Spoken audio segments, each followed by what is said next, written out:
25 killed in Plateau State, up to 80 abducted from a Niger State mosque, 75 travelers rescued in Kaduna, and Lakurawa pushed back toward the Niger border. Is the threat spreading faster than the response? This is Security Update. I am Remande Shawulu. Everything will be done. To, alhamdulillah wa salatu wa salam ala rasulullah mabad. Ga dai mutanen ku kamar yadda kuka ganin su mazan su da matan su. Yes! Allahu Akbar! This week's security picture is best understood through three numbers. First, at least 25 people were killed in the Bin Par attacks in Plateau State. Second, residents and local officials estimated that between 60 and 80 people were abducted after armed men surrounded worshippers in Niger State Borgu area. And third, police in Kaduna say all 75 travelers taken near Burning Gwari were rescued unharmed after Transport Union Intelligence led officers to a forest cave. Those numbers also show why a simple national body count can mislead. Some residents ended in massive loss of life. Others began as mass abductions but ended in a successful rescue. And in Katsina and Plateau State, even basic casualty figures were contested between security, community, and media accounts. At least 25 people in Plateau State were killed after armed assailants entered Bemper overnight and moved from house to house, attacking residents, many of whom were women and children. Reuters news agency reported macheted killings. Local and state sources also reported homes and farm assets destroyed. The immediate motive was not independently established, but the assault occurred amid recurring crises in the area. Some say over grazing land, some say over struggles to take over the land by some foreign elements. The incident was a third reported attack in the local government area within a week. 24 people have been buried right now, and then 3 are still in the hospital. This attack is due to what the Fulani have caused. They attacked one of our boys in Moorish. He was buried. They also came the following day and attacked Juak Metumbi, where they burned down houses, burned down tin sheds, burned down chemist, church. You can name all of those damages those people have caused us. They destroy our crops as well. As if that is not even enough. We've not even stopped mourning. And here is another attack from the same Fulani people. The Plateau State Government confirmed the attack. Police leadership visited and vowed to identify and arrest the perpetrators. Governor Caleb Mutfwang directed intensified surveillance and patrols in Bempar and other vulnerable Mangu communities. Of course, note that the governor comes from that local government area. No publicly confirmed arrests linked to the latest massacre have been reported. The scale, house-to-house method and reoccurrence raise the risk of reprisals and further displacements in a long-running battle in many areas of the Middle Belt. Everything will be done to track and arrest these wicked and callous criminals. I can assure you we have already started work and we are already getting results. Yes, as early as this morning we are already getting results. In Niger State, armed men attacked villages in remote Borgu and surrounded a mosque during Friday prayers, taking worshippers into forest terrain towards Kainchi Lake area. Police confirmed the mosque abduction but did not give a number. Local officials and residents told the AP news agency that about 60 to 80 people were taken. Some people suffered gunshot injuries, while escaping. Police said no deaths were confirmed. A few days after this incident, a video started circulating in the social media of the kidnapped victims and their abductors, showing them and calling on their relations to reach them for possible ransom payment. This matters because a mass abduction at worship centers, especially a mosque, though not the first time it has occurred, but the nature of this attack shows that these bandits or non-state actors have become more daring and more focused on what they do. And in Kaduna State, gunmen armed with the popular gun of non-state actors, AK-45 rifles, intercepted commercial buses near Fulwaya village at about 5:30 p.m. on 19th August and marched 75 men, women, and children into a mountainous forest where they were held in a cave. The police command said information from the Birnin-Gwari branch of the Road Transport Workers Union triggered a rapid deployment. The kidnappers fled when the tactical team approached, all 75 captives behind. Kaduna police credited timely intelligence from the Road Transport Union and urged residents to report suspicious movement. Of course, it is to be noted that the Birnin-Gwari area is known to be a den of kidnappers, Lakurawa, and non-state actors. Of course, security agencies in the past had reported that they had intercepted documentation, including training manuals by ISILs in some of the raids that they conducted around the area. In Katsina, joint forces foiled Bakori mass abduction attempt. Of course, the figures that are being given are in conflict. A joint security network moved against roughly 40 armed gunmen after intelligence indicated a planned mass abduction in Gidambawa. Army, DSS-linked Community Watch and civilian security elements reportedly ambushed the attackers and rescued the villagers. One security account reported 24 attackers killed, while the Guardian newspaper reported that the figure is about 7 and said 34 of the 45 abducted residents were rescued. Security sources described the action as an intelligence-led disruption of a planned mass kidnapping, joint ambush and follow-on pursuit. 19 cattle were reportedly recovered in one account.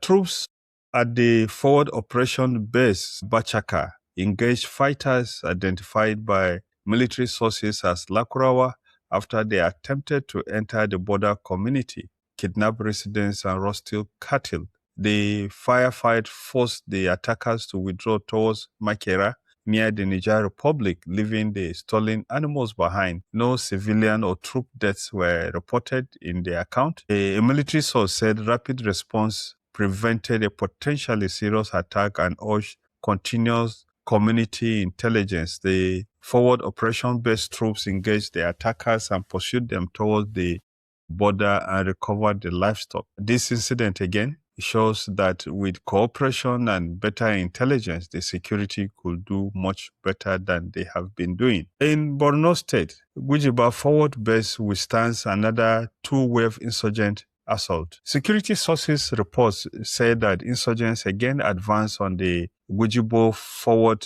base from two directions at about 3:32 a.m. withdrew under defensive fire, regrouped, and launched a second assault position.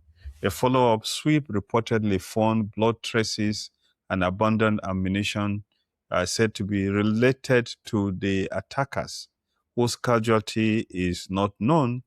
No troops casualties were reported. The assault fits a repeated pattern of insurgents attempting to probe or overrun forward positions in the Borno area. Military sources presented the defense as evidence of the readiness of Operation Hadinke or Desert Sanity against the bandits. The base remains under government or military control, and there has been no verified death or report of death among the attackers. Operation Hadinke says that air platforms conducted intelligence-led strikes between The night of August 21 and early 22 August, after surveillance identified suspected, the military reportedly struck the area around Adua Axis and Boratai area and assessed that about 36 suspected terrorists were killed. It said that the operation disrupted attempts to regroup. The casualty figure is a military battle damage assessment and was not independently verified by open sources. This operation, of course, shows growing reliance on intelligence-led operations that enable air support, but strategic effort should be judged by subsequent military activity, not body count claims. And back to Kwara State, which has now become one of the hotbeds of the attacks by these outlaws and the Lakurawas. Armed kidnappers reportedly seized Iya Ayoka, the first wife of the Baale of Dabu, on Friday night. About 24 hours later, gunmen entered Igbesi around 11 p.m. and abducted traditional ruler Oba Moses Oyinloye II. Kwara State Police confirmed the monarch's abduction but disputed reports that additional residents were taken with him.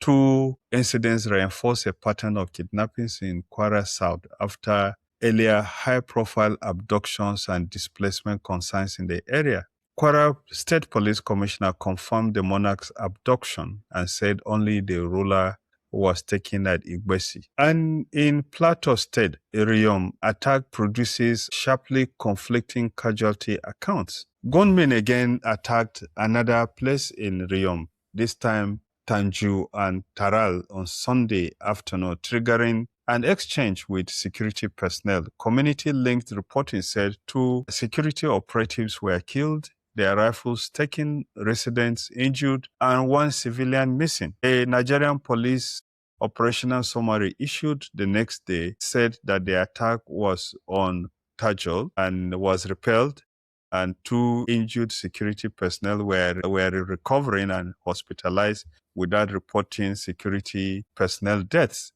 Of course, the difference in the reporting could not be reconciled before publication, so the casualty status remains disputed. Police later said the attack was repelled and that the police were investigating security response or pursuit and evacuation of the injured, according to the police. This episode again underscores continuing plateau volatility, and casualty claims must be reconciled before they are presented as settled facts. Of course, the area has remained very volatile, with claims that several communities in the area have been sacked and the people driven out and have been living in refugee camps or with their relations for well over 3-4 years. And in southern Kaduna, 2 were killed and 2 abducted at Abu Fadan. Gunmen again in southern Kaduna attacked Fadan Abu between 8 and 9 p.m. on Saturday, killing 2 people and abducting 2 others, according to the Fadan Ninzo Traditional Council and multiple local reports. 1 abductee was identified as a clinic owner from Gwantu, and the second as the widow of a former district head. The council said security personnel arrived and normalcy was restored. Kaduna police had not publicly confirmed the incident in the sources reviewed at the time of publication. The Traditional Council in the area condemned the attack and urged stronger surveillance. No substantive police statements has been identified. Local accounts said security personnel deployed to restore normalcy. Abductees remain missing in the reporting reviewed. Again, the attack is a warning signal for southern Kaduna that has remained under consistent attack and with rising number of settlements taken over by bandits and outlaws. Again, back to Katsina, Operation Fansan Yama rescues another 14 captives near Madachi Forest. Operation Fansan Yama troops acted on intelligence that armed men were moving victims around Madachi Forest. The soldiers made contact with the group, forcing the captors to abandon 6 men and 8 women before fleeing into surrounding bush. The 14 victims had reportedly been abducted from Dandomi, Bakori, and Funtua areas. They were handed to local authorities for profiling and reunification. No attacker or troop casualty figure was announced. And back to Zamfara. On August 17, Fansanyama Sector 2 troops responded to an abduction on the Gurusu Anka Road and pursued the attackers until they abandoned 7 captives, 4 women and 3 children. In a separate response, near Magazu village in Safe local government area, troops engaged gunmen attempting to abduct motorists, forcing them to leave victims behind. An explosive disposal team also neutralized an IED planted on the Gurusu Gwashi Road in Bukuyum local government area. Operation Fansanyama, through its spokesperson, Lieutenant Colonel Aliu Danja, said the actions reflected rapid response to intelligence and continued pressure on armed groups threatening civilian movement. Troops pursued and engaged the abductors, rescued 7 explicitly counted captives on the Gurusu Anka axis, freed additional motorists near Magazu whose number was not published, and an EOD team rendered the roadside IED safe. And so what really has changed in the last 1 week or 10 days? It is important to note that mass kidnapping remains a strategic weapon, not just crime statistics. Borgu shows the scale that armed groups can still achieve in a short window. A congregation provides a concentrated target. Forest terrain provides concealment, and weak road access slows pursuit. Gwari shows the opposite side of the same problem. Intelligence moved quickly enough for police to find the captives before the kidnappers dispersed them. The operational lesson is simple. Time between abduction and actionable location intelligence remains very critical. The second thing is that the North Central violence is becoming more difficult to compartmentalize. Plateau's violence remains lethal. Niger State continues to face mass abductions, and Kwara's south is repeating kidnappings involving community leaders and traditional institutions. These are different conflicts with different actors, and they should not be collapsed into one narrative, but together they create a wider belt of rural insecurity, linking farming communities, forest corridors, highways, and border patrols, as well as the low and weak presence of police and security in our rural areas. The third thing to note about this violence is that the Northwest response is increasingly intelligence-led, but the threat is adapting.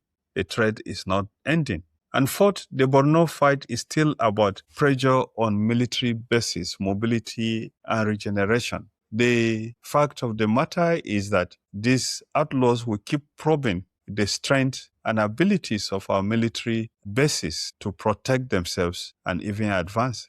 If the military bases spend more time protecting themselves, they will not have enough time and resources to engage in offensive actions that can now revise and put the pressure on these outlaws. And fifth, information quality remains part of the security problem. Bakori produced 2 different attacker death and rescue outcomes. Rion produced an even sharper contradiction. Community reporting said 2 security operatives were killed, while the next police operational summary described the 2 injured persons as rescued.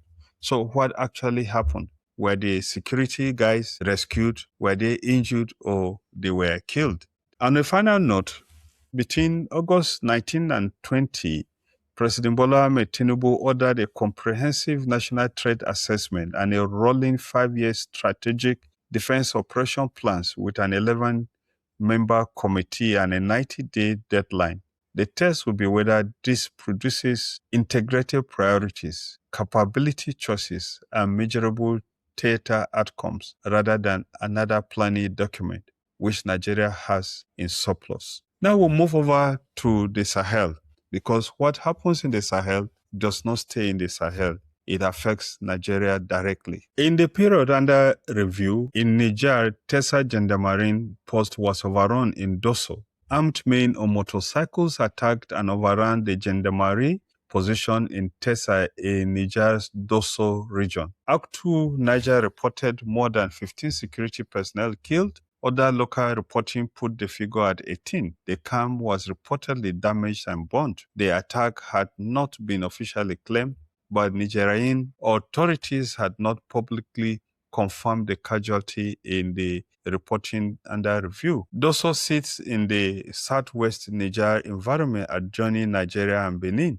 while Lakurawa activity has been reported along Sokoto-Kebbi border corridors. Attribution remains unconfirmed, but the geography and timing reinforce concern about cross-border militant mobility. Operations intensified in Kai and Central Theaters. Mali's armed forces said that the GTI Tata struck an armed group at Diogaga, about 30 kilometers from Yelmeni in Kais, killing 2 fighters and seizing weapons, motorcycles, and livestock. Separate military reporting said air operations hit militant concentrations west of Yoworo and around Dandogu, including a group assessed by FMA at roughly 200 fighters. Liquidated independent casualty confirmation was not available. Of course, there's a direct implication for Nigeria in this. Sustained pressure on Sahel militant networks can alter routes, finance, and fighter movement, but the outlaws have been struggling to create a contiguous corridor to Nigeria. The strongest immediate Nigeria Sahel signal this week is geographical. Lakurawa was repelled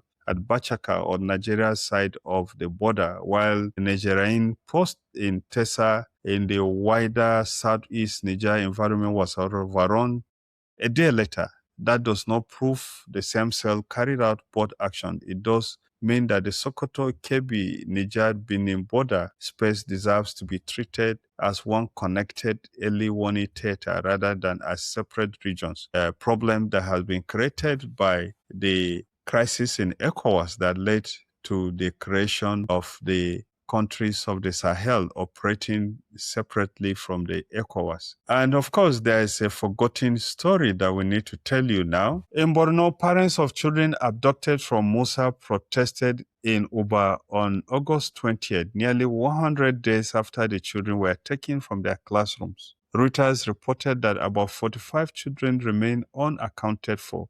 Another 36 students and a teacher abducted in nearby Lassa are also still missing. The police said that the military was on top of the situation, but gave no operational detail. The reminder is important. A weekly rescue headline does not erase unresolved hostage cases. And of course, the parents and people in Lassa have complained that while government and the whole country paid attention to the kidnap that took place in the southwestern part of Nigeria and the pressure that led to successful rescue of the children from Oyo State has not been replicated in their case. And in their case, in addition to their initial 45 school children, another 36 were taken, making a total of 81 children missing. As part of the missing story is the fact that up to date, up to 80 Chibok girls that were kidnapped some 14 years ago are still missing.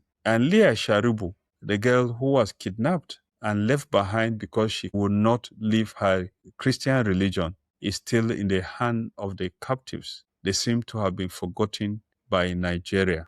We'll keep tracking the stories to see whether the military will continue to engage the bandits and outlaws and have more successes than they've had in the past. I am Remande Shawulu. This is Security Update. Subscribe and share this report and join the India Live weekly report on Nigeria and the Sahel briefing.